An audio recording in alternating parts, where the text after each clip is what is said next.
These gardens started as a breeding ground to rebuild the endangered flamingo population in the Bahamas, but today Ardastra Gardens and Wildlife Conservation Center is the only zoo in the entire country.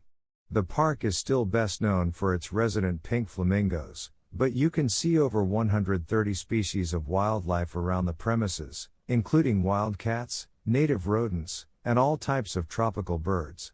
Hand-feeding the lories is always a family favorite, but the daily flamingo parade is the highlight attraction as the birds march and turn in unison and on command. Apart from the animals, you can also see some of the most dramatic foliage in the Caribbean at Ardastra.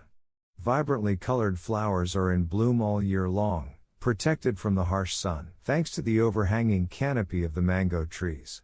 Ardastra is first and foremost a conversation center, so you can be assured that your visit is supporting the local flora and fauna.